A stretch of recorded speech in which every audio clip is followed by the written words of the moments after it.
Guys welcome back to my channel mate Tanu. ये video में मैं आपको बताने वाली हूँ कि how I qualified CTET.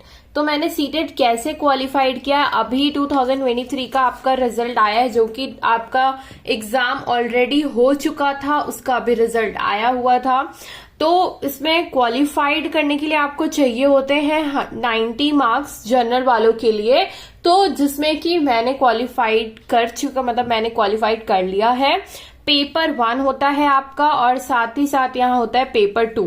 Paper 1 में सबसे पहले आपको बताती हूँ। तो इसमें होता है आपका 1 to 5, मतलब कि प्राइमरी लेवल में जितने भी आप क्लास पढ़ाओगे तो उसके लिए आपका पेपर 1 पहले क्लियर होना चाहिए। उसके बाद पेपर 2 होता है आपका 6 to 8, जिसमें कि क्वेश्चन अच्छे आते हैं। तो इसको क्वालिफाइड करने के लिए आपको थोड़ा स्टडी करना पड़ेगा। ओके, तो हम अब पेपर 1 की अगर बात करते हैं। पेपर 1 में होते हैं यहाँ आपके 5 सब्जेक्ट। सबसे पहला आपका आता है सीडीपी सेक्शन, और यहाँ पे सीडीपी के बाद आपका आएगा ईवीएस, मैथ्स आता है आपका, और मैथ्स के साथ साथ आपका आता है लैंग्वेज 1 और लैंग्वेज 2। तो लैंग्वेज 1 और लैंग्वेज 2 में आप कुछ भी ले सकते हो, जो भी आपको अच्छा लग सकता है। मैंने लिया था हिंदी लैंग्वेज 1 एंड लिया था इंग्लिश लैंग्वेज 2। तो हिंदी इंग्लिश मैंने लिया था। इसमें आपको अच्छे मार्क्स लेके आने हैं, तो सबसे पहले आपको फोकस करना पड़ेगा सीडीपी पे। तो जो इस बार हो रहे हैं तो वो ऑनलाइन एग्जाम होते हैं। तो यहाँ पे जो होते हैं बहुत सारी शिफ्ट होती हैं। तो शिफ्ट के साथ आपको बहुत सारा ध्यान से पढ़ना पड़ेगा, क्योंकि इतने पेपर बनते हैं कि हर एक शिफ्ट में अलग अलग क्वेश्चन उनको देना है, रिपीट नहीं करना है। कॉन्सेप्ट वो जरूर रिपीट करेंगे, क्योंकि उसके अलावा कुछ है ही नहीं। तो कॉन्सेप्ट रिपीट होगा, बट क्वेश्चन जो आप पहले देखते थे, प्रीवियस ईयर क्वेश्चन आ जाते थे सीटेट के पेपर में, ये अब घुमा के आते हैं। तो अगर आपका कॉन्सेप्ट क्लियर नहीं होगा तो आप सीटेट क्वालिफाई नहीं कर पाएंगे। ओके, हमें क्या करना पड़ेगा। जैसे ईवीएस का क्वेश्चन मैं अगर लेती हूँ, आपको इसमें बेसिक जो होता है ये सारी चीजों का, ये सारी चीजें आपको एनसीईआरटी पढ़नी पड़ती हैं। तो आपको मटेरियल क्या क्या लेना पड़ता है। तो मटेरियल में सबसे पहली चीज होती है एनसीईआरटी। एनसीईआरटी एक आपका क्रक्स रहेगा, जो कि मेन फोकस आप एनसीईआरटी पे करेंगे, चाहे जो भी हो। तो एनसीईआरटी पे आप ध्यान देंगे। इसके बाद सीडीपी, जो चाइल्ड पेडागोजी होती है, आप सारी की सारी, अब एक एक सब्जेक्ट करके हम बात करते हैं। तो अगर हम बात करते हैं यहाँ पे, सबसे पहला यहाँ आपका सीडीपी। तो सीडीपी सेक्शन आप कैसे सीटेट का कंप्लीट कर सकते हो। तो सीडीपी में आपको क्या करना पड़ेगा, सारी की सारी चीजें कवर करनी पड़ेंगी, जितना भी उसका सिलेबस होता है। मैं पहले यहाँ पेपर 1 की आपसे बात कर रही हूँ। तो जितनी भी चीजें हैं, अगर आप YouTube पे उसको देखना चाहते हो सिंपली आप YouTube पे देख सकते हो। बहुत सारे चैनल अवेलेबल हैं। मैराथन सेशन आप देख सकते हो। अगर आपको एक मतलब कि आपको कुछ कुछ आता है तो आप देख सकते हो डायरेक्ट मैराथन। अदरवाइज आप एक एक क्लासेस देख सकते हो। बहुत सारी क्लासेस होती हैं, लगभग 40 to 50 आपकी क्लासेस होंगी। कोई होंगी 30 मिनट की, कोई होंगी 40 मिनट की, कोई 20 ही मिनट की है। आपको एक चैनल है लेट्स लर्न। लेट्स लर्न पे आप देख सकते हो। एक चैनल आपका है सचिन एकेडमी करके, उस चैनल को आप देख सकते हो। तो काफी हेल्प आपको सीटेट से रिलेटेड तो मिल ही जाएगी। और सारे चैनल्स में उतना क्लियर आपको नहीं मिल पाएगा, क्योंकि कुछ कुछ प्रीवियस ईयर क्वेश्चन जो सॉल्व कराते हैं तो उसमें कुछ मिस्टेक्स हो जाती हैं। तो यहाँ पे आप स्टडी कर सकते हो, उसके बाद आप क्वेश्चन लगा सकते हो। ये आपका रहेगा सीडीपी का। अब हम चलते हैं ईवीएस पे।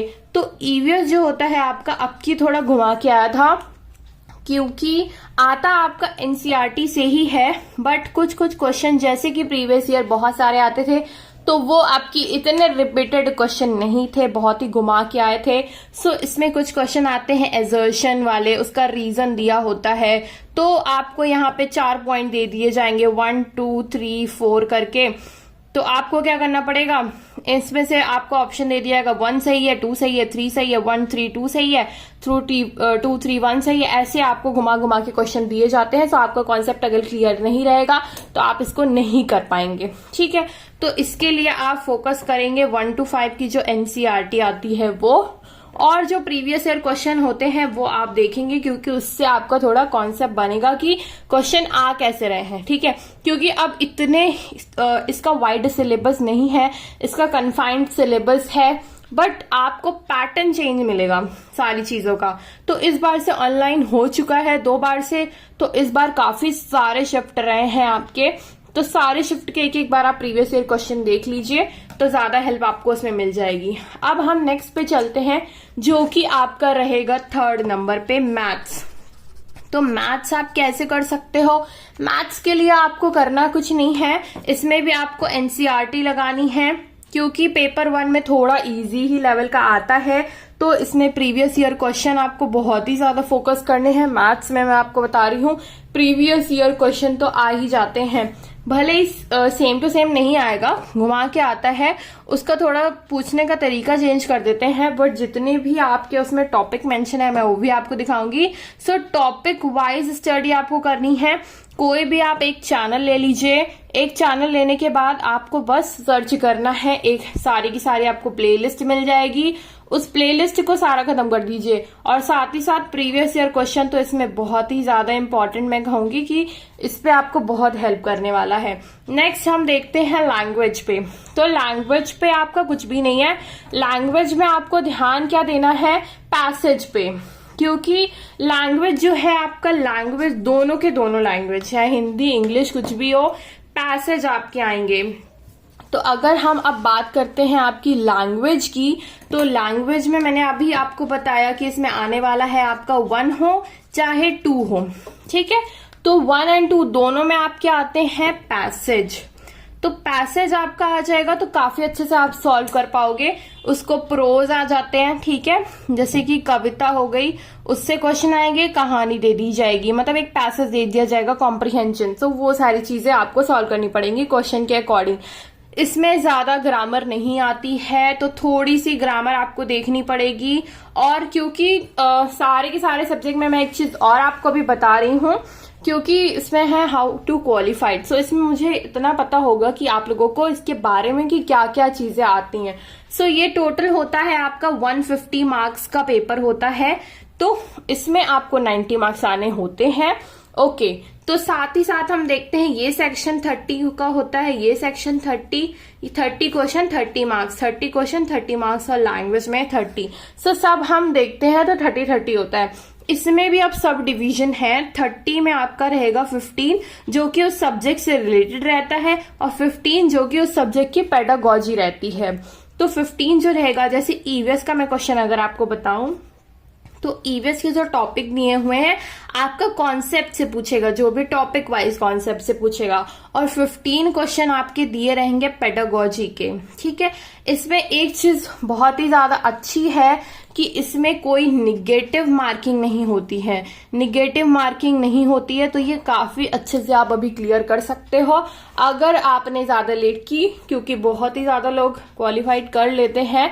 इस बार से थोड़ा पेपर घुमा के आ रहा है, अदरवाइज पहले की मैं बात बताऊं तो काफी लोग क्वालिफाइड कर लेते थे। अगर आपने ढंग से पढ़ा है तो भी कर पाओगे आप, ठीक है, ऐसा नहीं कि कुछ भी कर लोगे। तो ये सारा रहेगा आपका पेपर 1 का। अभी मैं पेपर 1 से रिलेटेड आपको एक बुक दिखाती हूँ, जो कि रहेगी ये वाली बुक आपकी। तो ये बुक है आपकी जो कि आपको हेल्प करेगी उस चीज में। तो ये है अरिहंत की बुक है, सक्सेस मास्टर सीटेड जो भी है, इसमें कुछ क्वेश्चंस भी थे, टॉपिक वाइज क्वेश्चन है, और काफी अच्छी बुक थी। सो ये थोड़ी पुरानी बुक हो गई है, 2 साल पुरानी है। इसमें सारी चीजें आपको दी रहती हैं, ठीक है। अगर हम यहाँ पे लैंग्वेज की बात करें तो टॉपिक वाइज सारे वो भी दिए हुए हैं। अब हम देख लेते हैं चाइल्ड डेवलपमेंट एंड पेडागोजी के। सो ये चाइल्ड डेवलपमेंट एंड पेडागोजी का आपको सारी की सारी चीजें दी गई, यहाँ पे सेक्शन वाइज है एंड टॉपिक वाइज है, ठीक है। तो ये आप देख लीजिएगा, आप सिलेबस निकलवाओगे तो भी आपको यही चीज सेम मिलेगी। फिर हम देखते हैं लैंग्वेज 1 जो है, उसमें भी आपका ये रहता है, जैसे कि यहाँ इंग्लिश का है तो अनसीन पैसेज है, और साथ ही साथ पेडागोजी है लैंग्वेज डेवलपमेंट की, उस सब्जेक्ट से रिलेटेड आपकी पेडागोजी रहती है लैंग्वेज 1 में। अब लैंग्वेज 2 में देख लेते हैं, सेम वही चीज रहेगी, 2 अनसीन पैसेज रहेंगे और वो रहेगा। मैथमेटिक्स में अगर हम देखते हैं तो देख लीजिए सारे आपके सब्जेक्ट से रिलेटेड रहते हैं, और यहाँ 15 क्वेश्चन जो 15 मार्क्स के होते हैं आपके पेडागोजी। सेम ऐसे ईवीएस का होता है, यहाँ आपके कंटेंट रहते हैं जो कि आपके जो आपने पहले पढ़े होंगे या एनसीईआरटी से जो आप पढ़ेंगे, और यहाँ रहते हैं पेडागोजी। तो ये सारी चीजें हैं इस बुक में। अगर आप ऐसी बुक लेते हो तो यहाँ पे सॉल्व सॉल्व पेपर आपको मिलता है। तो सॉल्व पेपर के साथ आपकी बहुत ही ज्यादा हेल्प हो जाती है उस चीज को सॉल्व करने। सो यहाँ पे अगर आप इसको देख रहे हो, सो यहाँ पे सीटेट के प्रीवियस ईयर क्वेश्चन आपको लगाने मस्ट है। तो ये मैंने आपको बताया है पेपर 1 का। सो पेपर 2 की अगर हम बात करते हैं तो थोड़ा सा उसके लिए टफ हो जाता है, क्योंकि अगर आपने डीप स्टडी नहीं की है तो आप सीटेट पेपर 2 नहीं क्वालिफाइड कर पाएंगे। तो ये बुक आपकी अगर लेते भी हो आप, तो ये बुक आपकी रहेगी पेपर 1 के लिए, जो कि आपको थोड़ा बहुत हेल्प करेगी पेपर 2 के लिए। उसकी सीडीपी आपको हेल्प करती है, क्योंकि कॉन्सेप्ट सीडीपी के वही रहते हैं, थोड़ी बहुत चेंजेस आते हैं। तो अब हम देख लेते हैं पेपर 2 से रिलेटेड जो भी चीजें हैं। ओके, सो अभी मैंने यहाँ आपको बताया पेपर 1 के बारे में, अभी मैं यहाँ पे आपको बताऊंगी अब पेपर 2 के बारे में। तो पेपर 2 में आपका रहता तो सारी चीजें वही हैं, बट यहाँ पे देखिए, अगर आपको देखा भी होगा, नॉर्मली आपको पता होगा कि बड़ी क्लासेस में ईवीएस नहीं पढ़ाया जाता है, साइंस, सोशल साइंस वगैरह पढ़ाया जाता है।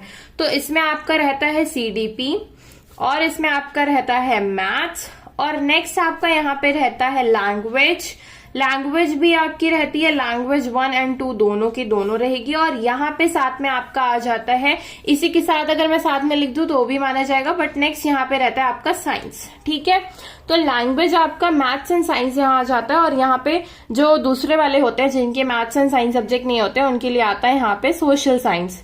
तो मैथ्स एंड साइंस के बजाय आपका आ जाएगा, ये दोनों हट जाएगा, यहाँ पे आ जाएगा आपका सोशल साइंस। ठीक है, तो इसके लिए अगर आपको प्रिपरेशन करनी है तो आप फोकस किस पे करोगे? सीडीपी के लिए आपने वीडियोस देख के कॉन्सेप्ट ऑलरेडी पीछे क्लियर कर लिए हैं। यहाँ पे लैंग्वेज 1 और लैंग्वेज 2 पे पीछे आपने पैसेज वगैरह जो भी लगाया वही थोड़ा हाई लेवल का होके आ जाएगा। ग्रामर पे क्वेश्चन आ जाएगा, ग्रामर के साथ साथ आपका क्वेश्चन आ जाएगा पेडागोजी पे। तो पेडागोजी भी सारे सब्जेक्ट की सेम ही रहती है, फोकस आपको पेडागोजी पे ज्यादा करना है, क्योंकि अब पैसेज पता नहीं कैसा ही आ जाए, पर पैसेज आपको प्रैक्टिस करनी है। पेडागोजी सारे सब्जेक्ट की आपको प्रैक्टिस करनी है, क्योंकि इसमें आप पेडागोजी पे ही नंबर ज्यादा खींच सकते हो। ठीक है, भले ही पेडागोजी आपकी क्योंकि घुमा के आती है तो थोड़ा बहुत रॉन्ग तो हो जाता है, बट तब भी आपको कॉन्सेप्ट क्लियर करके उसको देना है। इसके बाद हम चलते हैं साइंस वाले और मैथ्स वाले के अंडर में। सो मैथ्स एंड साइंस के लिए आपको क्या करना है, यहाँ थोड़ा सा आपको मेहनत करनी पड़ेगी। थोड़ा थोड़ा आप अगर फोकस करोगे तो 8th तक का सारी बुक आप पढ़ लो, 6 to 8 तक की आपको एनसीईआरटी तो पढ़नी है। मैथ्स की ले लीजिए, साइंस की ले लीजिए, दोनों की दोनों। एनसीईआरटी खत्म करने के बाद आप लगाएंगे यहाँ पे प्रीवियस ईयर क्वेश्चन, और इसके बाद भी अगर आपके पास टाइम है तो यहाँ पे आप 10th लेवल तक का भी आप प्रैक्टिस कर सकते हो, क्योंकि कुछ क्वेश्चन होते हैं घुमा के आते हैं, तो वो आप कर लेना। जब आप प्रीवियस ईयर क्वेश्चन लगाओगे तो मैथ्स में तो आपका डायरेक्टली यही सारी चीजें आती हैं। हाँ, थोड़ा साइंस में चेंज हुआ था आपकी, क्योंकि इस बार ही मैंने दिया था तो साइंस में कुछ चेंजेस थे, क्योंकि आपके जो आपने प्रीवियस ईयर क्वेश्चन में नहीं देखे होंगे वो भी क्वेश्चन थे। पेडागोजी की मैं बात नहीं कर रही हूँ, पेडागोजी में घुमा फिरा के भी आएगा तो सेम चीज आएगी। मैं कॉन्सेप्ट की बात यहाँ पे कर रही हूँ आपको। ठीक है, तो कॉन्सेप्ट आपको क्लियर होना चाहिए। प्रीवियस ईयर क्वेश्चन के लिए आप एक बुक ले लीजिए, बट वो बुक अच्छी होनी चाहिए, क्योंकि मैंने एक ली थी बुक, ये आपको मैं दिखा रही हूँ। ये बुक मैंने ली थी किरण की, किरण इंस्टीट्यूशन ऑफ करियर एक्सीलेंट की। सो ये पेपर 2 के लिए थी, जो कि 6 to 8 वाला था, मैथमेटिक्स एंड साइंस की। 2011 से लेकर के 22 तक था। सो यहाँ पे सारी चीजें दी गई थी, बट ये देखिए सेट 1, सेट 2, सेट 3, सेट 4 सारे सेट दिए हुए थे जब भी जितने भी उस बार एग्जाम हुआ था। सो इसमें क्या था आपका ना, कुछ क्वेश्चंस रॉन्ग भी थे। तो आपको अगर कोई चीज अगर देनी भी है तो, क्योंकि यहाँ पे आपको आंसर्स दिए रहेंगे, तो जब आप उसको आगे से मैच करोगे तो आप पढ़ने के बाद अगर आप इसको लगा रहे हो तो आपको लगेगा कि हाँ इसमें आंसर गलत दिया है। फिर आप गूगल करोगे तो गूगल में आपको पता चल जाएगा कि आपको क्या गलत है क्या सही है, ऐसे ही आपको पता चलेगा। बट कोई अच्छी आप बुक लीजिएगा इसके लिए, अरिहंत की लीजिएगा, थोड़ी कम मिस्टेक्स होती हैं अरिहंत की बुक में। सो प्रीवियस ईयर क्वेश्चन के लिए चाहे तो आप बुक ले लीजिए, चाहे तो आप यूट्यूब पे बहुत सारे कंटेंट अवेलेबल हैं, यूट्यूब पे आप सर्च करके उससे रिलेटेड आप पढ़ सकते हैं। ओके, सोशल साइंस का मैं आपको नहीं बता रही हूँ, क्योंकि मैं हूँ साइंस बैकग्राउंड की, and maths and science background की हूँ मैं, तो उसी से रिलेटेड मुझे ज्यादा पता है, तो मैं उससे रिलेटेड बता रही हूँ। नेक्स्ट, अगर हम सोशल साइंस की अगर बात करते हैं तो प्रीवियस ईयर क्वेश्चन आप करने के बाद ही उसका कॉन्सेप्ट आप एनसीईआरटी प्रीवियस ईयर क्वेश्चन, ये ज्यादा आपको फोकस करना है, और साथ ही साथ कॉन्सेप्ट क्लियर करते हुए आप कुछ एक्स्ट्रा कॉन्सेप्ट भी उसके प्रिपेयर कर सकते हो, कुछ एक्स्ट्रा कंटेंट उसमें लगा सकते हो अपना, ठीक है।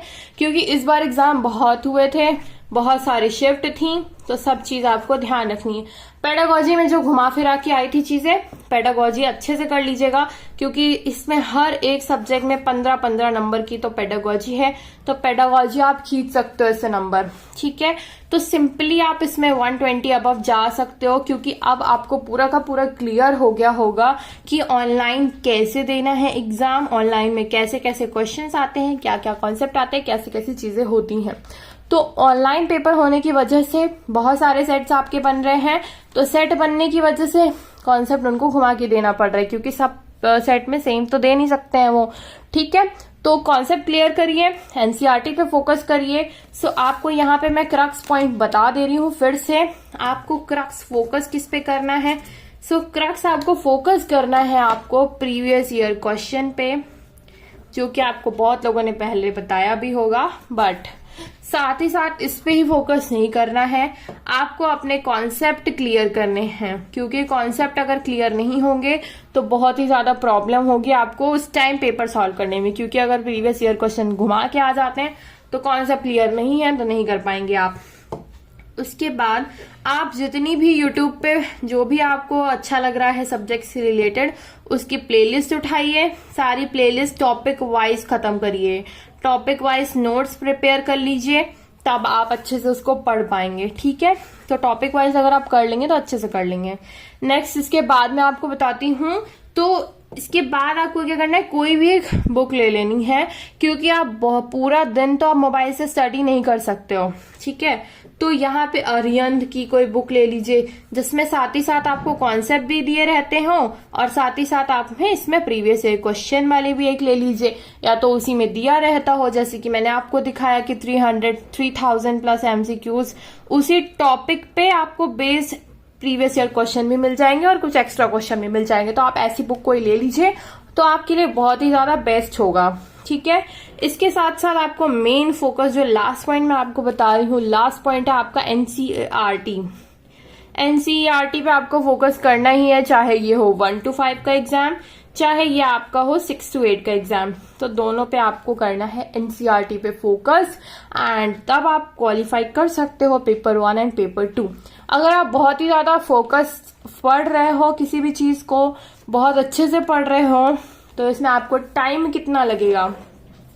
अगर आप उससे रिलेटेड पढ़े हो, बीएड आपने किया हुआ है, अगर आपने बीएड में थोड़ी सी पढ़ाई की हुई है, या जो भी आपने जैसे भी किया हो, तो कुछ कुछ आपको पता रहता है, बट इतना नहीं पता रहेगा, क्योंकि साइंस तो आपकी भूल चुकी होगी, मैथ्स आपने भूल चुकी होगी, बीएड में आपने नहीं की होगी। अगर आप किसी पेपर की प्रिपरेशन कर रहे हो, तब आप उस चीज से रिलेटेड हो, तो वो बात अलग है।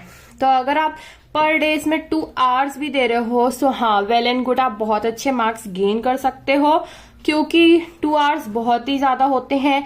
मैंने स्टडी की थी with the help of videos से ही, मैंने सेल्फ स्टडी से ज्यादा वीडियो देखी थी, मैंने नोट्स बनाई थी, नोट्स प्रिपेयर किया था उससे, एंड नोट्स आप एग्जाम टाइम या तभी पढ़ सकते हो, या थोड़ा थोड़ा आप हाईलाइट करके पढ़ लिया तो पढ़ लिया, अदरवाइज वीडियो देखा, वीडियो में प्रीवियस ईयर क्वेश्चन किए, जो मैंने अभी आपको बुक दिखाई वो बुक में प्रीवियस ईयर क्वेश्चन रिपीट किए, तब ये जाके क्वालिफाइड हुआ, ठीक है। तो इसके साथ साथ मैं यहाँ पे कर रही हूँ जॉब भी, तो जॉब के साथ साथ आपको भी पता है कि कितना टाइम आपको निकल पाता है और कितना टाइम नहीं निकल पाता है, ठीक है। तो 2 आवर्स भी आप पर डे दे रहे हो, तो वेल एंड गुड, बहुत ही अच्छा है। और कितने टाइम तक आपको 2 आवर देना है, मिनिमम आप 1 मंथ दे दो, निकल जाएगा आपका एग्जाम। अगर यही चीज आप कर रहे हो 20 डेज पहले से, बट कुछ कॉन्सेप्ट आपके क्लियर होने चाहिए। ऐसा भी नहीं है कि साइंस का कुछ भी नहीं आता आपको, ABCD भी नहीं आ रहा है, मैथ्स का कुछ नहीं आ रहा है, प्लस माइनस भी नहीं कर पा रहे, तो आपको फिर तो बहुत टाइम लग जाएगा। बट मैं बता रही हूँ, अगर आप पढ़ने में डेडिकेटेड हो, अगर आप उस चीज को समझने में डेडिकेटेड हो, पढ़ सकते हो उतने टाइम के लिए। CDP निपटा दीजिए पहले ही, 5 से 6 दिन में आपकी CDP खत्म हो जाएगी। इसके बाद मैथ्स, इंग्लिश, हिंदी लेके चलते रहिए, इंग्लिश हिंदी रोज एक पैसेज सॉल्व करिए। हिंदी इंग्लिश पैसेज सॉल्व करेंगे 1 घंटा जाएगा, उससे ज्यादा नहीं जाने वाला है। तो 20 डेज भी इनफ होते हैं एग्जाम से पहले। एक बार पढ़ लीजिए अभी 20 डेज निकाल के, इसके बाद आप पढ़ सकते हैं, कुछ और पढ़ लीजिए एग्जाम टाइम, फिर ये पढ़ लीजिएगा तो दो बार आप पढ़ लेंगे। Okay, and that's it for today's video guys. So अगर आपको कोई भी डाउट रहेगा सीटेट से रिलेटेड, सो देन कमेंट कर सकते हैं आप, जो भी आपको डाउट रहता है सीटेट से related. And please like and subscribe to my channel guys, and thank you, bye bye.